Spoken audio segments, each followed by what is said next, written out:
ക്രിയേഷൻസിലേക്ക് എല്ലാവർക്കും സ്വാഗതം. ഇന്ന് നമ്മൾ വളരെ വ്യത്യസ്തമായ രീതിയിൽ രുചികരമായ ഒരു മുട്ടക്കുറുമയാണ് തയ്യാറാക്കുന്നത്.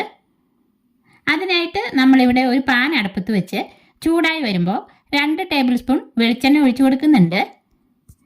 ചൂടായ വെളിച്ചെണ്ണയിലേക്ക് 1/2 ടീസ്പൂൺ പെരിഞ്ജീരകവും 2 കഷ്ണം പട്ടയും 2 ഗ്രാമ്പുവും ഇട്ട് ഒന്ന് പൊട്ടി വരുമ്പോൾ 2 വറ്റൽമുളക് മുറിച്ചിട്ട് കൊടുക്കുക. ശേഷം നമ്മൾ ചെറുതായി അരിഞ്ഞെടുത്ത 1 കഷ്ണം ഇഞ്ചിയും 5-6 വെളുത്തുള്ളിയും ചേർത്ത് നല്ലപോലെ വഴറ്റി കൊടുക്കാം. ഇതൊന്ന് മൂത്ത് വരുമ്പോൾ 4 പച്ചമുളക് ഒന്ന് നെടുകെ കീറിയിട്ട് കൊടുക്കുന്നുണ്ട്. എന്നിട്ട് മീഡിയം വലിപ്പത്തിലുള്ള ഒരു 3 സവാള അരിഞ്ഞ് ചേർത്ത് നല്ലപോലെ ഇളക്കി യോജിപ്പിക്കാം.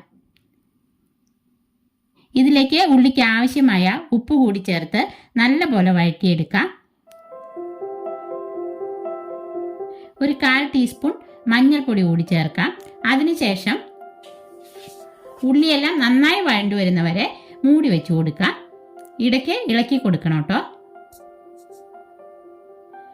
സവാളയെല്ലാം നല്ലപോലെ വഴണ്ടു വന്നിട്ടുണ്ട്. ഈ സമയം ചെറുതായി അരിഞ്ഞെടുത്ത ഒരു തക്കാളി ചേർത്ത് കൊടുക്കാം. എന്നിട്ട് ഒന്നുകൂടി നല്ലപോലെ വഴറ്റിയെടുക്കാം. ഇനി നമുക്കിതിലേക്ക് മസാലപ്പൊടികൾ ചേർക്കാം. 1 ടീസ്പൂൺ മുളക് പൊടി, 3/4 ടീസ്പൂൺ മല്ലിപ്പൊടി, 1/2 ടീസ്പൂൺ കുരുമുളക് പൊടി, 1/2 ടീസ്പൂൺ കാശ്മീരി ചില്ലി, 1/4 ടീസ്പൂൺ മഞ്ഞൾപ്പൊടി, പിന്നെ ഒരു 1/4 ടീസ്പൂൺ ഗരം മസാല കൂടി ചേർത്ത് കൊടുക്കുന്നുണ്ട്. ഇത്രയും നല്ലപോലെ ഇളക്കി യോജിപ്പിക്കാം. ശേഷം ഒരു 1/2 ഗ്ലാസ് ചൂടുവെള്ളം ഒഴിച്ചു കൊടുത്ത് നന്നായി മിക്സ് ചെയ്തെടുക്കാം. എന്നിട്ട് ഒരു 2 മിനിറ്റ് ഒന്ന് മൂടി വെച്ച് കൊടുക്കാം.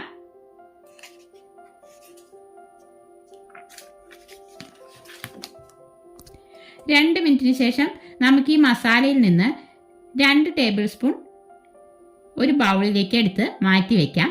ഇതൊന്ന് തണുത്ത് വരട്ടെ.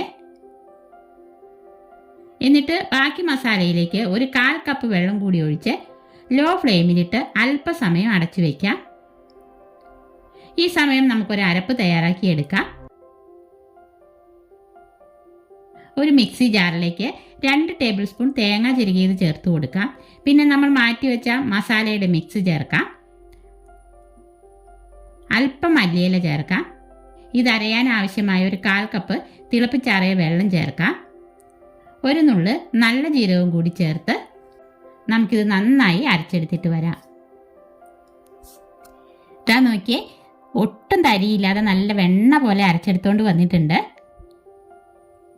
പിന്നെ നമ്മളിവിടെ ഇതിലേക്കായിട്ടൊരു 3 മുട്ട പുഴുങ്ങിയെടുത്തിട്ടുണ്ട്. അതിനെ നമുക്കിതാ ഇങ്ങനെ ഒന്ന് വരഞ്ഞുകൂടി എടുക്കാം. ഇനി നമുക്ക് ഗ്രേവിയിലേക്ക് അരച്ചെടുത്ത മസാല ചേർത്ത് കൊടുക്കാം. എന്നിട്ട് നന്നായി മിക്സ് ചെയ്ത് കുറച്ച് ചൂടുവെള്ളം കൂടി ഒഴിച്ചു കൊടുക്കാം.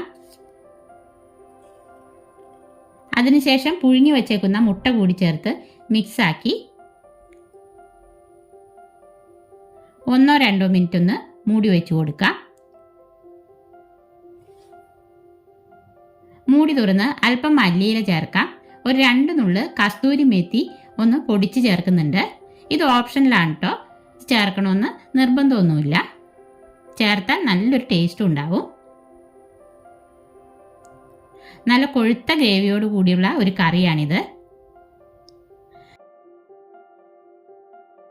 അപ്പോൾ നല്ല രുചികരമായ വെറൈറ്റി മുട്ടക്കുറുമ ഇവിടെ റെഡി ആയിട്ടുണ്ട്. ഇത് ചപ്പാത്തിയുടെ കൂടെയോ പൊറോട്ടയുടെ കൂടെയോ അപ്പത്തിൻ്റെ കൂടെയോ എന്തിൻ്റെ കൂടെ ആയാലും നല്ല ടേസ്റ്റാണ്. അപ്പോൾ ഇങ്ങനെ ഒരു മുട്ടക്കുറുമ നിങ്ങൾ ഇതുവരെ ഉണ്ടാക്കി നോക്കിയിട്ടില്ലെങ്കിൽ ഒന്ന് തയ്യാറാക്കി നോക്കൂ കേട്ടോ. അപ്പോൾ ഇന്നത്തെ ഈ മുട്ടക്കുറുമയുടെ വീഡിയോ എല്ലാവർക്കും ഇഷ്ടപ്പെട്ടെങ്കിൽ ലൈക്ക് ചെയ്യാനും ഷെയർ ചെയ്യാനും സബ്സ്ക്രൈബ് ചെയ്യാനും മറക്കല്ലേ. അടുത്ത വീഡിയോയിൽ നമുക്ക് വീണ്ടും കാണാം.